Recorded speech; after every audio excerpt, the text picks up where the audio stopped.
morning, John. Roosevelt, happy almost Christmas. How are you this rainy December day?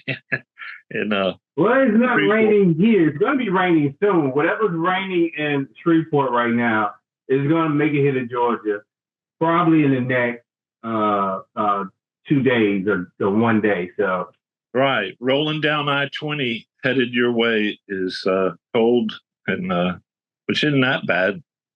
Cold, rainy weather. So I'm it's been quite a change from hot to coldish lately. So I'm That excited though. I've got some good news. I'm excited to hear from Dr. McLemore. I don't usually get that formal with her. She's an old friend, but and I'm excited to be talking to my friends in Allendale and friends of Allendale Strong on this podcast. So thanks for having me. oh yeah, definitely, definitely. And we do have a guest. The guest is Dr. Laura McLemore. She's been on here before. She really gave us some wonderful information about the history of Shreveport and some history of Allendale. Something about your project? well, this particular project started as a day camp that we did in the summer. This one was in 2022. It wasn't the first one of those we've done, but we wanted to do this one on Allendale because it's one of our most um, historic neighborhoods. It's one of the earliest, I guess, probably the first residential neighborhood outside downtown. And we don't have any pictures from the 1860s, but we do have, I found some from 1872 that show buildings, houses and outbuildings in Allendale. And so far, what I've been able to piece together is that one of the main reasons people moved out from downtown, because early on there were a lot of homes, people were living downtown, but they moved out a little bit so that they could own a little more property and have a garden, and do that, a yard and a little more space. So we decided we wanted to do our day camp, Shreveport Junior Historian, and focus on neighborhoods and start with Allendale because it was one of the oldest, but it's also one of the most interesting. It was apparently from its inception very multicultural. We had a lot of different immigrants, imagine that, in Shreveport in the mid to late 19th century. People from Northern Europe, people from Italy, Greece, Scandinavia, they were everywhere. Just all kinds of people, all living together, running businesses. It was a very vibrant, active neighborhood. And I feel like that history has at least been lost, if not buried. And so that is what our focus was. We also wanted to incorporate the current problems that the people, the residents of Allendale, face with this, as John mentioned, this continuous assault over building a freeway through it.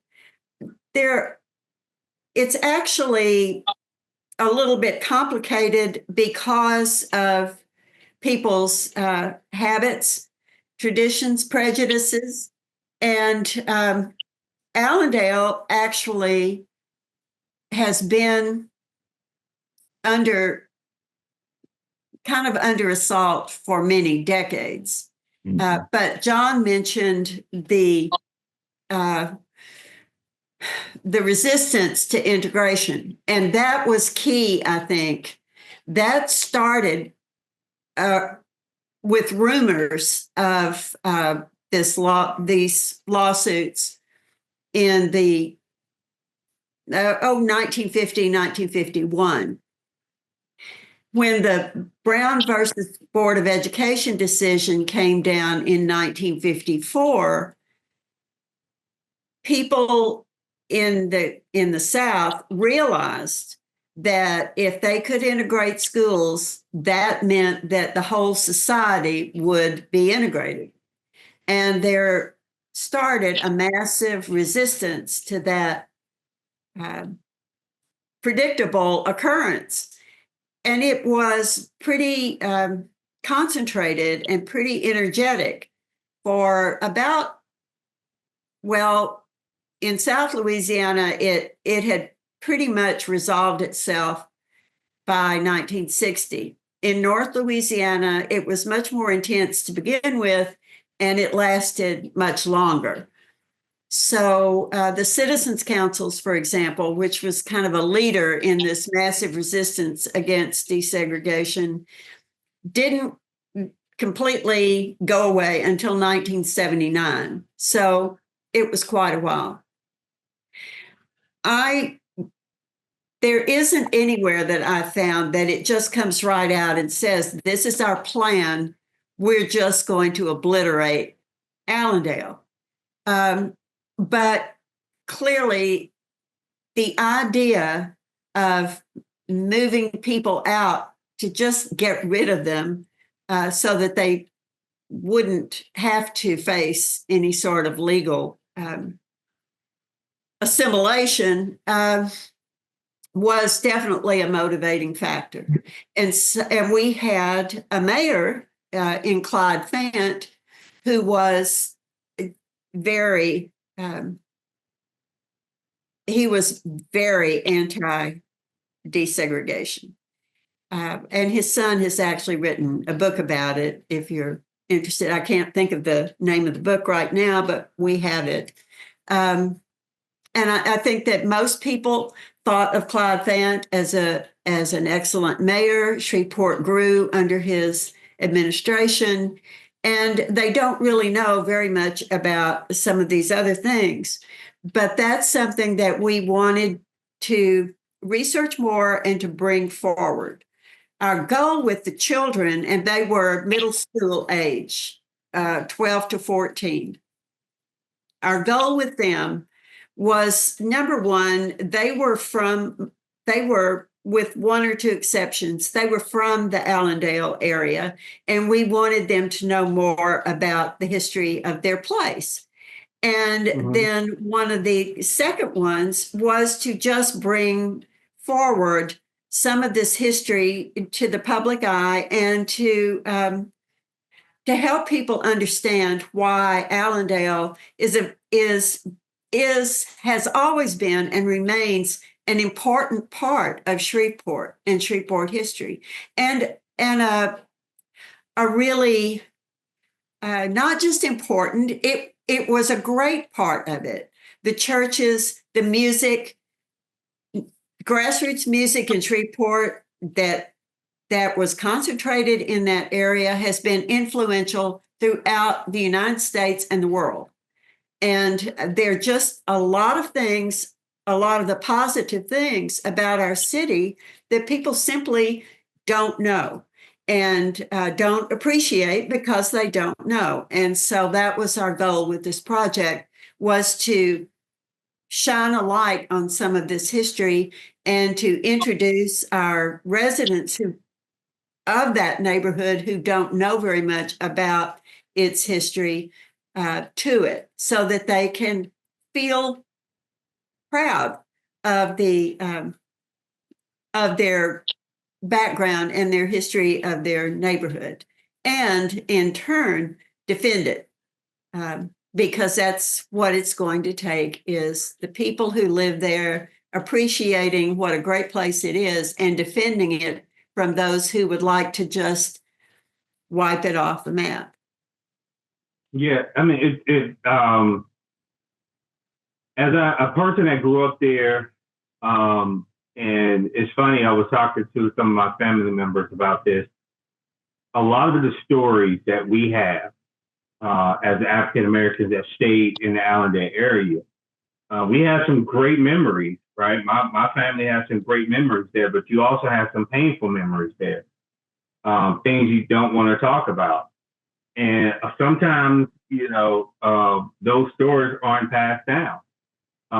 There right now is a Facebook page with that talks about the bottoms. There's a lot of people that grew up in the bottoms in that Facebook page, and they're always throwing up pictures, old pictures and old stories that come through with twin blends and things like that.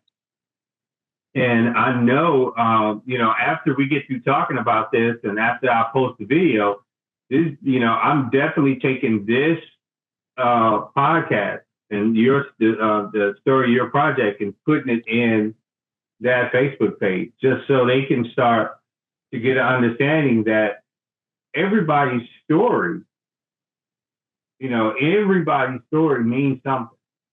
Mm-hmm. No matter how small it is, no matter how short it is, everybody's story means something. Do you have, and you say you brought the kids down. Mm-hmm. Was there one story that you saw, or one instance of a story that they heard that you knew really resonated with them? Or did you hear a story that really resonated with you during this project?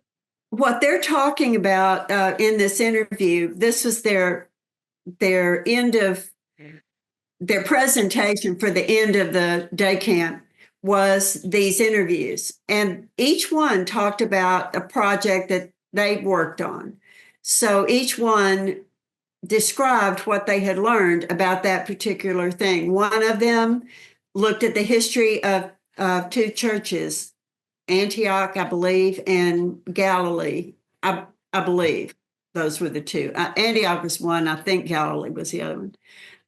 One of them latched on to the society and the street life in Allendale, and talked about how amazed she was about the multicultural nature of the neighborhood. And then one of them lived in a friendship house, and he talked about the friendship house and what he thought the benefit of it was.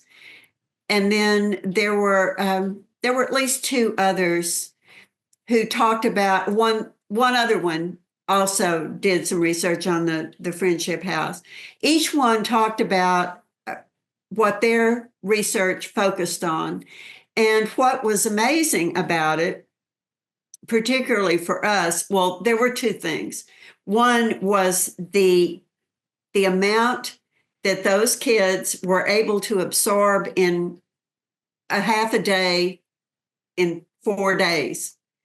And the other thing was how well what they had to say fit with the adults that we interviewed who had experiences, like John was one of them, Bill Weiner Jr., whose grandparents lived in Allendale, and he talked about growing up there, and Dorothy Wiley, who came in after Katrina, and of course Kim Mitchell, who has been involved with planning and design and Allendale Strong for a long time, trying to get some respect and assistance from the city, cooperation from the city for many years with community renewal. And it was amazing how well those independent interviews dovetailed. So the kids were picking up on the same things in their research that the adults were saying from their lived experience. And that's what I think makes it a really, really great little video. And it was much longer when we started putting it together. We brought it down from almost an hour to 9 minutes. But I think it's a very impactful 9 minutes. Definitely. And the video she's talking about, I'm gonna actually put a link in with the YouTube video, and we're also gonna have a link on the website AllendaleStrong.org.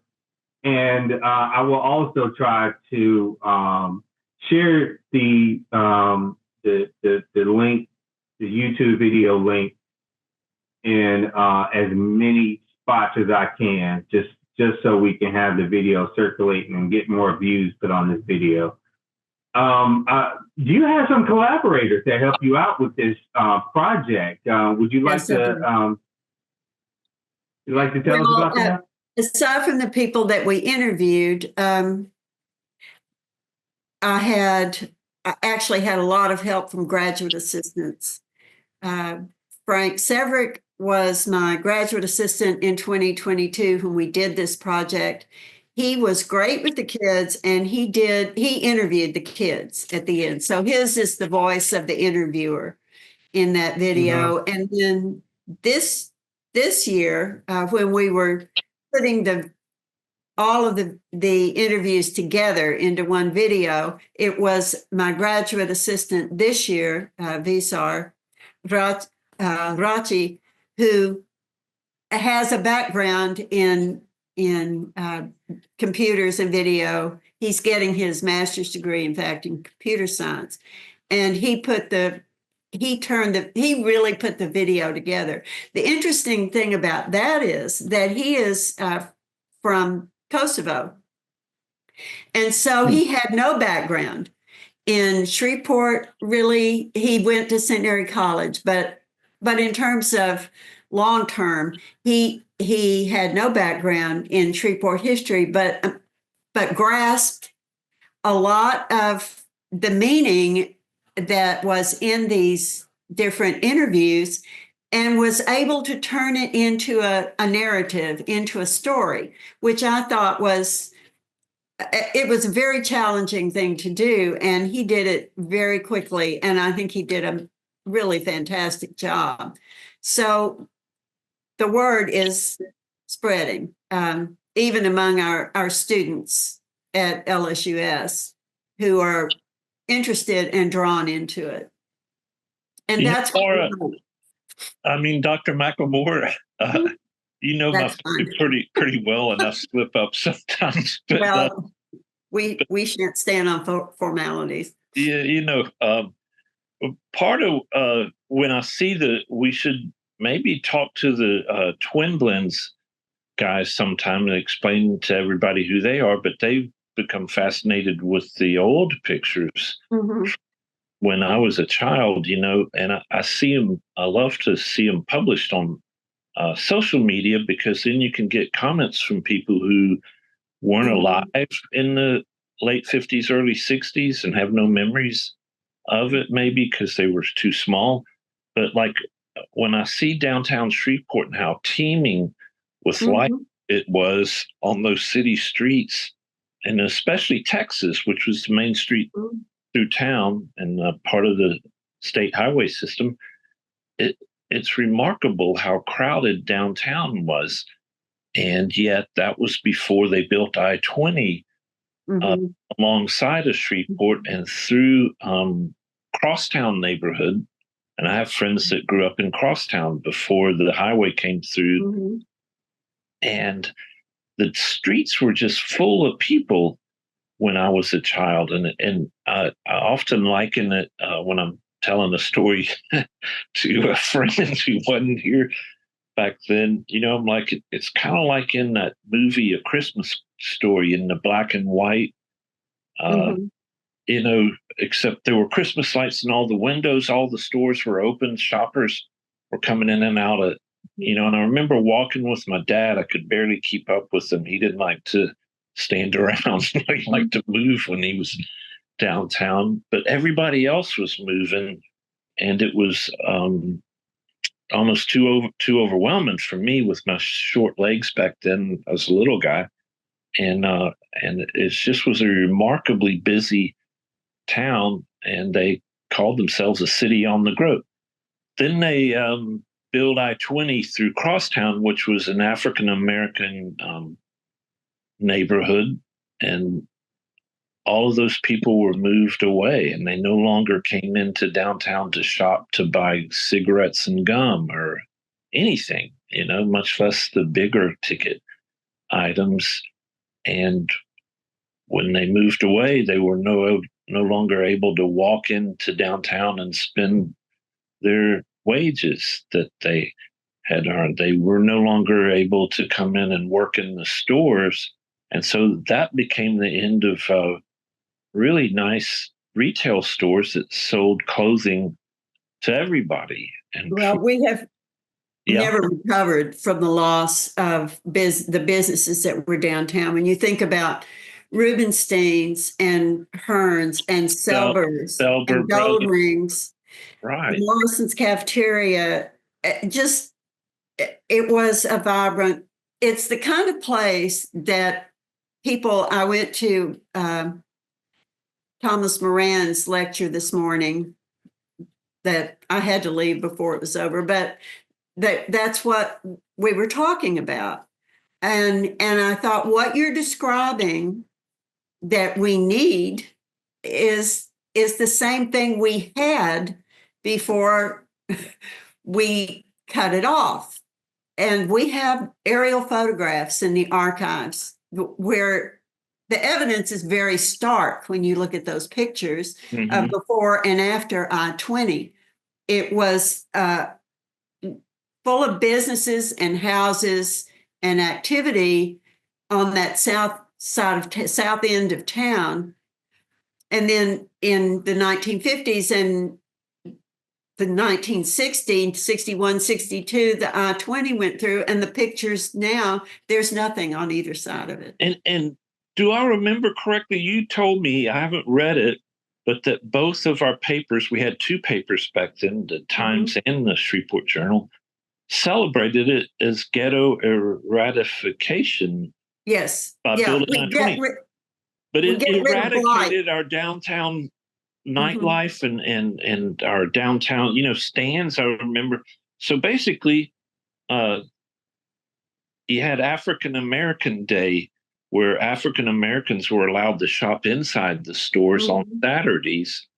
And I'm sure it went by an uglier name, but it was basically African American Day downtown Shreveport. And you see pictures of everybody hanging outside of the nationally famous Stan's record shop that Bob Dylan ordered all of his records from. But you had African Americans standing in line to get in there on a Saturday, listening to the music playing on the street. What a great experience that must have been.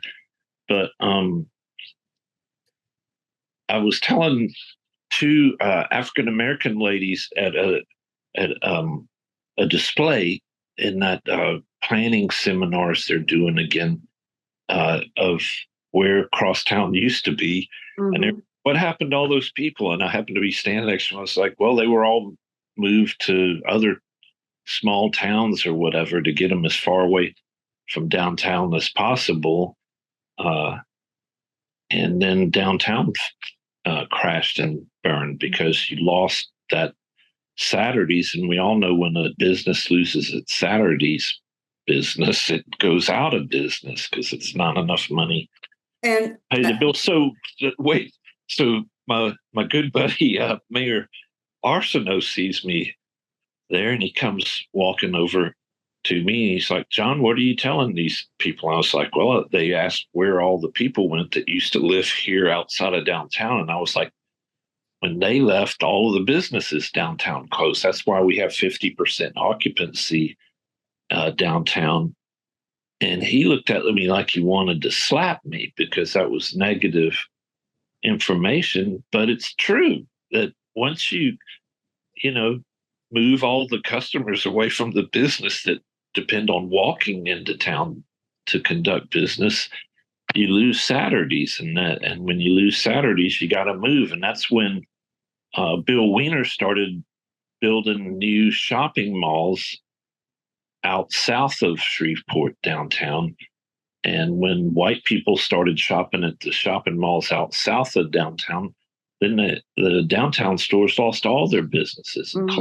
Still sit empty today. 50% occupancy downtown, and everybody wonders what happened. Well, if you move, thousands of people away from the stores are going to close. And our mayor, who I really like personally, just to sit and talk to, but I don't like to talk to him about the history of Shreveport because he seems ignorant of it. And that's hard to talk to somebody that doesn't want to believe facts. So, but yeah, he called me out, for just telling what actually happened to downtown. I lived it. I was walking downtown with my dad and saw it busy, and later saw it empty, just absolutely empty. What happened? All the customers were moved away by the federal government to someplace that I guess our power structure was more comfortable having those customers live. I don't know where they all went, but they weren't downtown shopping anymore. Yeah, that time frame was a very different time frame also, because like you said, a lot of them, the whole thing was moving to the suburbs, right? And a lot of them did take their livelihood away from the suburbs, and a lot of them were thinking, the thought process was build an interstate, they can come back to downtown and shop. But, a lot, we don't like to do that. People actually do not like to drive. I know sometimes that's kind of a hard thing to think about, but, me staying here in the Atlanta area, I've seen the revitalization of downtown. I've seen the revitalization of Midtown here in the Atlanta area. For a little while, every downtown died. And now downtown is starting to be the place to be. But one of the things that you have to see, especially here in the Atlanta area, is people have to stay close to what they want, right? People have to be able to stay close to it. They don't want to drive in, right? One of the biggest things we have here is scooters that connect everything, right? But a larger part of it is, I think especially now, people in the Atlanta area are very cognizant, not everybody, but I would say a lot of the movers and shakers are cognizant of the history of what made Atlanta downtown die, what made the Atlanta Midtown die. They're very cognizant of what they did. They're very understanding of what they did. And I think that understanding the history of what happened is probably, for me, I think, I'm biased because I love history. I think that history tells us once again what we should do in the future, what we did wrong and what we should do in the future. Now, kind of getting back to the project, Dr. McLemore, you spoke about the Allendale Strong coming in and Bill Weiner Jr. coming in, and the kids hearing some of their testimonies. And at the end of the video, they start to talk about their testimonies. Is there a way that other people in Allendale can come in and tell their testimonies about their experiences in Allendale? We would love to have people come in and talk about their experiences in Allendale, with just like Bill Weiner talked about it from when he was growing up, and that was probably the 1930s or 40s. Dorothy talked about, and that's 21st century, that was post Katrina that she and her husband moved up here. So the time frame doesn't matter, because everyone has a story, and it is not particularly well documented. It's hard to find information. Too many people assume that what they experienced or what they did didn't matter that much, and they just dispose of it.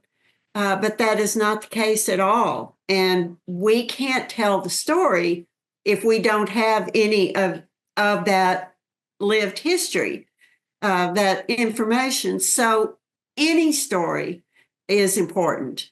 And we are more than happy. Of course, it's very helpful if you let us know you're coming, but we need to have it. And one of the extensions of this is that the realization that we do not have very good documentation of a history as long and important as this one. And so I have been dedicating about half of my professorship funds every year to purchase collections of papers, and I don't find them here. I'm not, a few things I have bought here, but mostly I've bought them from auctions on the East Coast. And we just accessioned a large collection of Mrs. Eddie Jones papers. She was very important she was an activist, but she was also an educator and a promoter of education. And we were so happy to be able to preserve that history. We have had people bring things in that they found out on the curb for the trash man to pick up. And so my plea to the people of these neighborhoods is, don't put it on the curb, bring it to us. And you'll still be rid of it if that's what you want, but it can really serve a great service to our region and our community going forward. And it is appreciated. Children need the education. They need to know where they came from and who their ancestors were and where their place in society was. And it sometimes they have a misconception about that. One of the things that one of these girls said was, I never realized Shreveport had so much hidden history. Yes, it's hidden, but it needs not to be. And the Twin Blends have done a really great job of bringing that history to the attention of the people in Shreveport. And we want to be able to continue these day camps and be able to educate children in middle school and beyond, and help them to realize that their history is American history. It's not meaningless. It's important. Yeah, one of the things that I talk to you about is trying to collaborate with you and your students on trying to get that history, photos, stories, all of that brought to the neighborhood. And I think that this is a worthy cause to try to make happen, right? To have these, especially, around Shreveport and around the area, because one of the things that is hard to do is to get kids to care about history. It's hard, right? And a lot of times what happens is you become more wiser and you get older and you start to understand how history, your family history, the history of the area that you're in, and how it shapes the present, right? And then now you're starting to go back and you start asking questions about the history. And a lot of times people don't like history to be brought up because of a lot of history is very hard.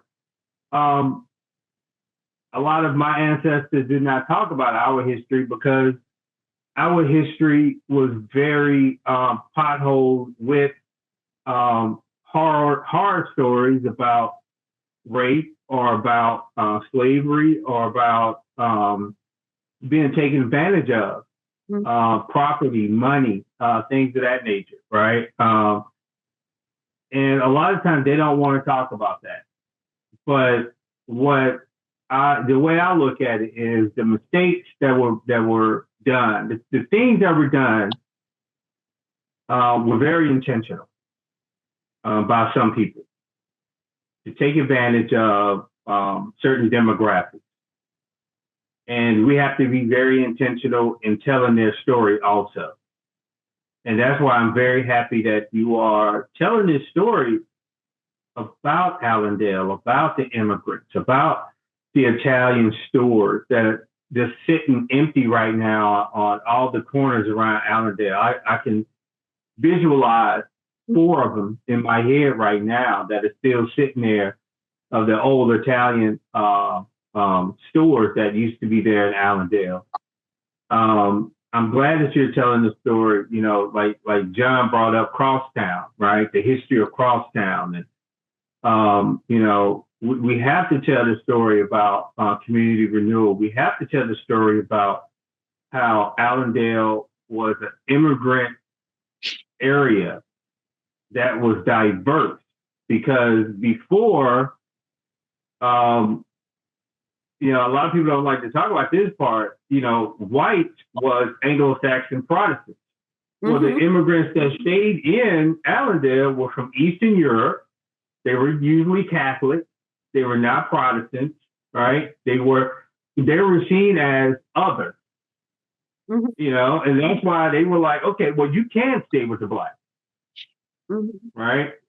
So I think that their story needs to be told also, because that's the understanding and how race and bigotry and things of that nature changes over time. It morphs just to fit another narrative. Go ahead. I think you want to say something. We just like to say that the past is present. And I think that's what you're saying too, is that if we don't know these stories, we don't recognize them when they come back around. And a lot of what is happening now has happened before. And I think a lot of people, there are people who are willfully ignorant. I think, with all due respect to the mayor, he may be one of them. And there are a lot of other people in our community who, as you say, it's painful, so they just don't want to face it. But we're having those same problems. When we don't face it, then we just continue to have the same problems. And we are never going to find a solution to those problems, or some kind of real living together in prosperity, until we deal with those issues. It's kind of like an infection that you put a little alcohol and a little antibiotic ointment on it, and it gets better, but it doesn't go away. It just reemerges. And so we are repeating these painful episodes because we either don't know about them, or we've tried to shut them out. And the generations coming forward, like our middle schoolers today, don't recognize it when they see it. They don't realize that it's happened before, and they don't know what to do with it. So it's like a hamster on a wheel. And I think that I think that the people of the past who lived in Allendale, worked in Allendale, enjoyed life in Allendale, went to church in Allendale, I lost my train of thought, but they deserve to be recognized as having built a really thriving community, and not thought of as one that is blight, which is the term that was often used in celebrating things like I-20 coming through and wiping out a whole swath of the city. And the same would be true if they were to succeed in getting I-49 through. But I think that John and others who have voiced this message are right in that I-49 would be even more devastating, because we're already so far behind. Well, yeah, we don't Ken have the kind Mitchell of would strong city that probably, we had then. if you're going to remove all those customers that live within walking distance of downtown, you're going to lose your downtown too. And the mayor and others here don't seem to understand that that's what happened to downtown. But you also lost Crosstown, which is where Leadbelly would pull in and jump off the train and go play about a block from one of those Italian grocery. We used to have a thriving public transportation here.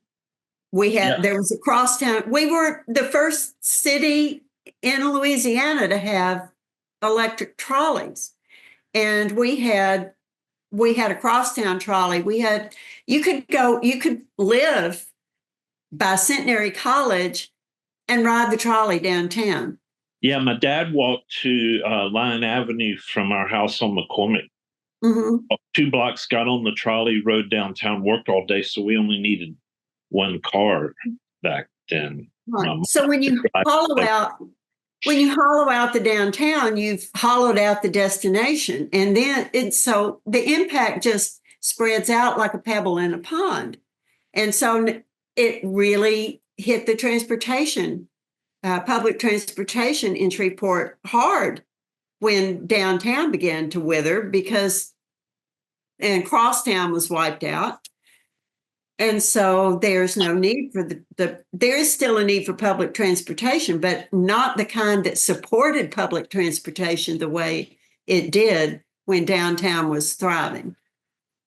Right. Yeah, I mean, like I said, I see, especially, I always like to say that Atlanta is kind of 20 years ahead of Shreveport and how things are going here because, integration, suburbanization, all of those things seem to happen here first, happen probably in New Orleans or Dallas or Houston first. Then years later, it starts to move into the places like Shreveport and Montgomery, Alabama, and Tulsa, Oklahoma, those side cities, years later. And now what I'm seeing here is, and me and John has talked about it, they have this thing where they are trying to cover up 75, 85. And they were trying to cover it up just because downtown and midtown is it. So if you come here to Atlanta, 75, 85 goes right down the middle of downtown and midtown. And they're building condos, and they're building big neighborhoods, and they're building all over the place. But the problem always happened where I can build here in this area, but on the other side of 75, 85, I got to build on the other side of the campus. It's a small bridge that connects both sides, right? And that's where the majority of the flow goes through. But the city and the people that stays and trying to develop that area understand that I can't send all the traffic through Georgia Tech. So they're building a part to cover up 75, 85 and to connect the different bridges and areas so people don't have to walk through Georgia Tech just to get to the other side of Midtown. They can, and once they finish that, they're gonna, I forgot what they call it, but they're spending millions of dollars on this. And somebody said something that was very poignant. They said that just think if they never built it at all. We won't have to spend millions to cover it up. Right? Right. But that's just a very American thing. It's a very American thing. AI is a perfect example of it. We get this idea, like in the 50s, we had this idea that everything old was bad and we needed to be progressive to show how progressive we were and how modern we were. So we tore everything down and built boxes, right? To be modern. And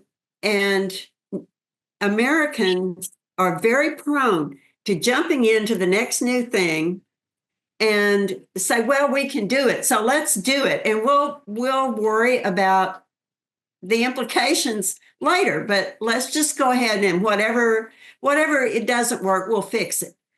Well, sometimes you can't fix it, or it costs way more than it should, because we never considered the consequences ahead of time.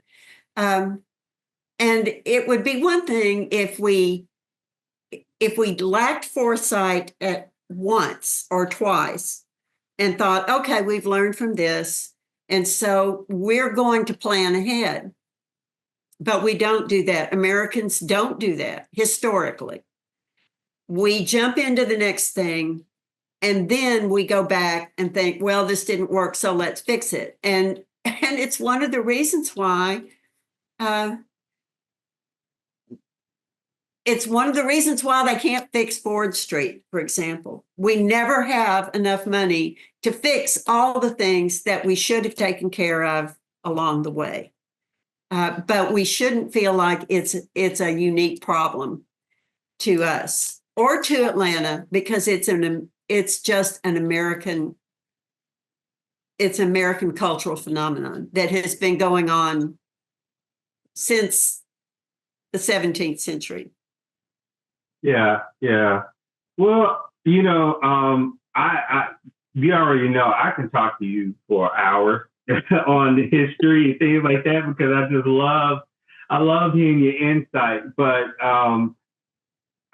we're going to cut it off right here. Thank you for coming in and talking to me and John. Every time you come through, we are taught something new, and we learn something new. And I know I appreciate it every time, and I know John appreciates it also.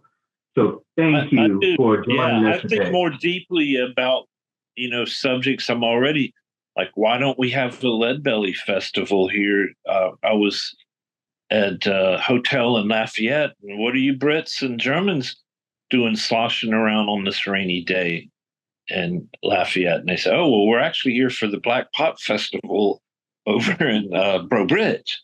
And I said, Black Pot Festival? I've never heard of that. How did you guys hear about it in Europe?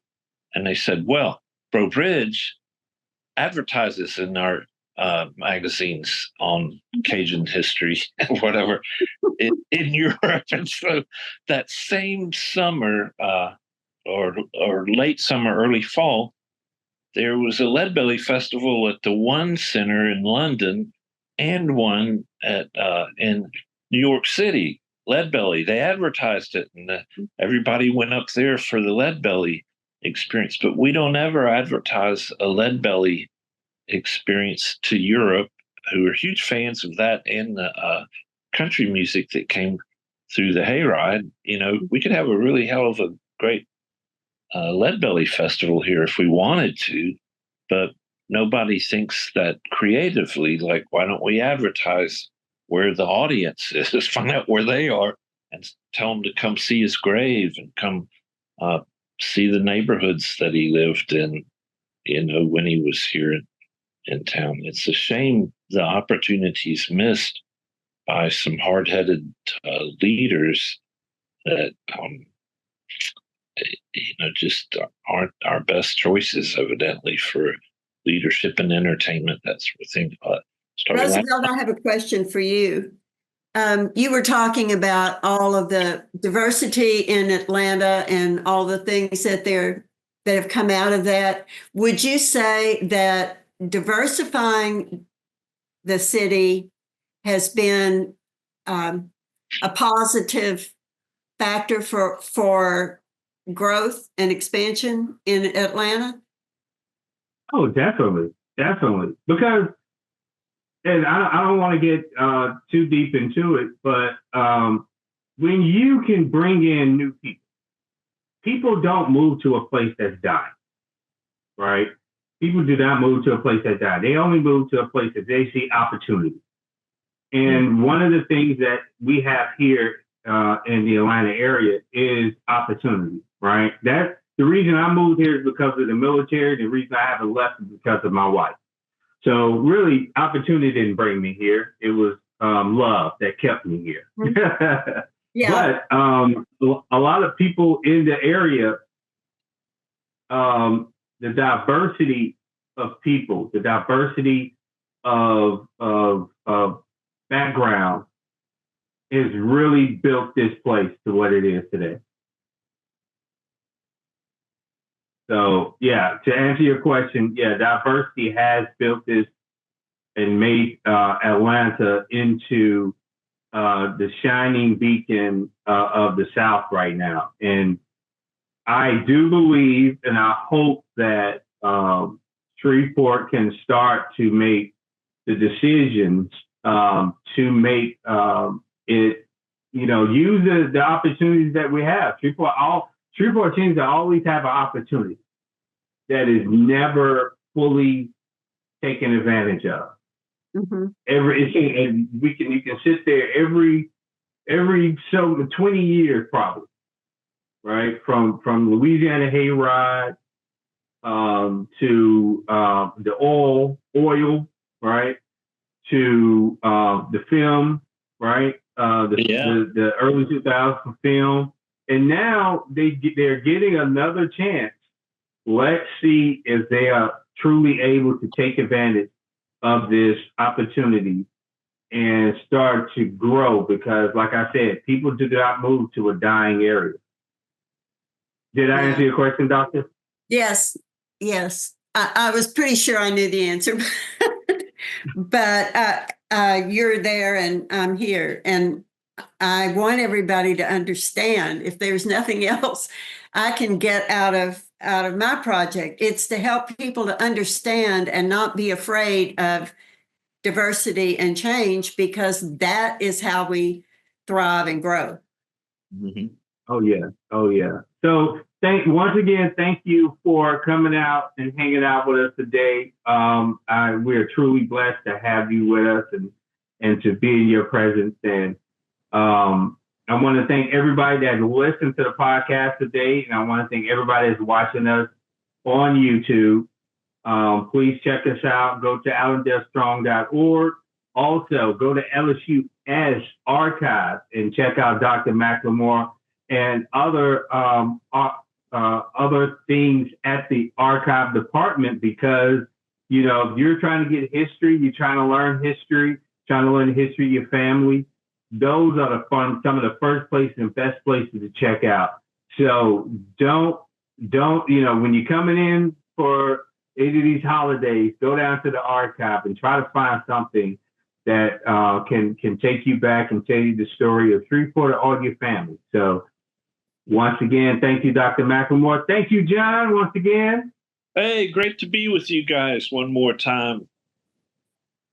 All right. And have a wonderful, wonderful day.